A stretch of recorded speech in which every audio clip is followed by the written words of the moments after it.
حاضرین انجمن، حافظ نسیم صاحب رحمت اللہ علیہ وقت کے بے انتہا پابند اور قدردان تھے، چنانچہ آپ کے نظام الاوقات کو چمنستان ریاض العلوم کے لاجواب مالی حضرت مولانا شاہ عبد الرحیم صاحب زیدہ مجدہ کچھ یوں تحریر فرماتے ہیں کہ آپ کے 24 گھنٹے کا نظام الاوقات مرتب تھا۔ تہجد میں اٹھنا، فجر کی اذان کے لیے مؤذن کی خبرگیری کرنا، بعد اذان طلبہ کو بیدار کرنا، نماز تک قرآن دیکھ کر پڑھتے رہنا، نماز کے بعد فوراً اپنے کمرے میں پہنچنا، بچوں کا قرآن سننا، ذاتی ضروریات سے فارغ ہو کر تعلیمی گھنٹہ سے نصف گھنٹہ قبل سیدھے درسگاہ میں پہنچنا، بچوں کا سبق و سبق قارہ سننا، دوپہر کی چھٹی تک درسگاہ میں رہنا، کسی شدید ضرورت سے اٹھنا، دوپہر کی چھٹی کے فوراً بعد اپنے کمرے میں پہنچنا، کھانے سے فارغ ہو کر قیلولہ اور دوسری ضروریات سے فارغ ہو کر قیلولہ کرنا، اور ظہر کی اذان کے لیے مؤذن کی خبرگیری کرنا، وقت پر اذان دلوانا، بعد اذان طلبہ کو بیدار کرنا، نماز تک قرآن کی تلاوت کرتے رہنا، نماز کے بعد متصلاً اپنے کمرے میں پہنچ کر ذاتی ضروریات سے فارغ ہو کر سیدھے درسگاہ پہنچنا، درسگاہ میں پہنچنے کے بعد عصر کی اذان تک درسگاہ میں رہنا، عصر کی اذان کے بعد سیدھے مسجد پہنچنا، مسجد پہنچ کر سنت پڑھنا، نماز کی ادائیگی کرنا، عصر کی نماز کے بعد چائے وغیرہ نوش کرنا، چائے وغیرہ نوش کرتے ساتھ قرآن کی تلاوت سنتے رہنا، مغرب کی نماز کے بعد اوابین سے فارغ ہو کر سیدھے درسگاہ پہنچنا، طلبہ کی نگرانی کرنا، عشاء کی نماز سے نصف گھنٹہ قبل 15 منٹ میں کھانے سے فارغ ہو کر سیدھے مسجد پہنچنا، سنت پڑھنا، نماز کی ادائیگی کے بعد متصلاً اپنے کمرے میں پہنچ کر راحت و آرام کے لیے تشریف لے جانا۔ یہ آپ کا 1-2 دن کا نظام الاوقات نہیں تھا، بلکہ جب تک آپ زندہ رہے، جب تک آپ کے قدموں میں چلنے کی سکت رہی، جب تک آپ کے جسموں میں ادائیگی کی صلاحیت رہی، چمنستان ریاض العلوم کے ذرے ذرے نے آپ کو اسی نظام الاوقات پر واقف آیا۔ چنانچہ حضرت آگے تحریر فرماتے ہیں کہ وقت کی حفاظت اور معمولات کی اتنی پابندی کرنے والا میں نے آج سے پہلے کبھی نہیں دیکھا۔ میں نے یہ تو سنا ہے کہ فلاں بزرگی کی تکبیر اولا 40 سال اور 50 سال فوت نہیں ہوئی، مگر اذان سے قبل مسجد میں پہنچنے والا 1-2 سال نہیں، پوری زندگی جس کی گواہی دینے والے 1-2 نہیں، آج بھی سینکڑوں موجود ہیں، میں نے اس سے پہلے کبھی نہیں دیکھا۔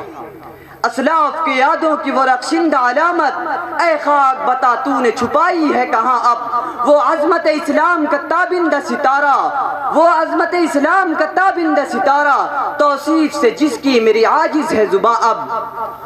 حاضرین گرامی، حافظ نسیم صاحب رحمت اللہ علیہ بہت ہی غریب پرور اور بہت ہی سخی واقع ہوئے، بہت سے نادار طلبہ، بہت سے ضرورت مند آپ کے ہاں آتے، آپ ان کی ہر طرح سے مدد کرتے، اسی طرح آپ بڑے مہمان نواز بھی تھے۔ چنانچہ حضرت فرماتے ہیں کہ وقت کے اتنے پابند انسان سے کوئی یہ توقع نہیں کر سکتا کہ وہ مہمان نوازی بھی کرے گا۔ تمام تر مشغولیات کے باوجود آپ ہر ملاقاتی سے خندہ پیشانی سے پیش آتے، بڑے اور چھوٹوں کے ساتھ عجیب سی شفقت، عجیب سی محبت، عجیب سی الفت اور عجیب سی دل لگی ہوا کرتی، جس کی وجہ سے ہر ملاقاتی آپ کی ملاقات کا دل دادہ ہو جایا کرتا۔ ادیب زمن حضرت قاسمی صاحب یوں تحریر فرماتے ہیں کہ آپ کا انداز میل و محبت کچھ ایسا تھا کہ ہر شناسائی آپ کا گرویدہ تھا، خاص طور پر ان کے صلاح و تقوی اور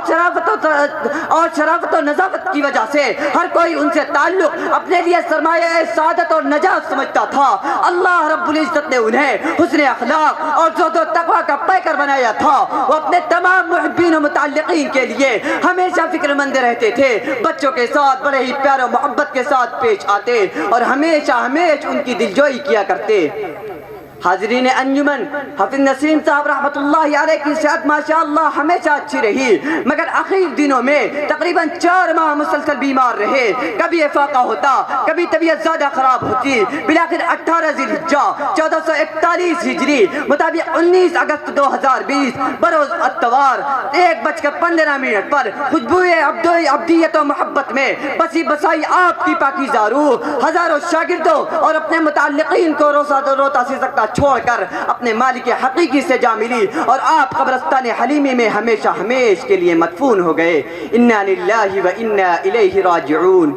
کہانی ختم ہوئی اور ایسی ختم ہوئی، کہانی ختم ہوئی اور ایسی ختم ہوئی کہ لوگ رونے لگے تالیاں بجاتے ہوئے، اور زمزموں سے جس کے لذت گیر اب تک گوش ہے، کیا وہ آواز اب ہمیشہ کے لیے خاموش ہے؟ حاضرین انجمن، یوں تو علم و فضل کی دنیا میں کبھی کمی نہیں رہی، لیکن اخلاص اور دین کی سچی طلب وہ عظیم سرمایہ ہے جو کہیں خال خال ہی ملتا ہے۔ اس اعتبار سے بڑے حافظ جی کی وفات صرف اس ادارے کے لیے نہیں بلکہ پورے علاقے کے لیے ایک عظیم خسارہ ہے جس کی تلافی تقریباً ناممکن ہے۔ اللہ رب العزت بڑے حافظ جی کو کروٹ کروٹ جنت نصیب فرمائے، آمین یا رب العالمین۔ وآخر دعوانا الحمد للہ رب العالمین۔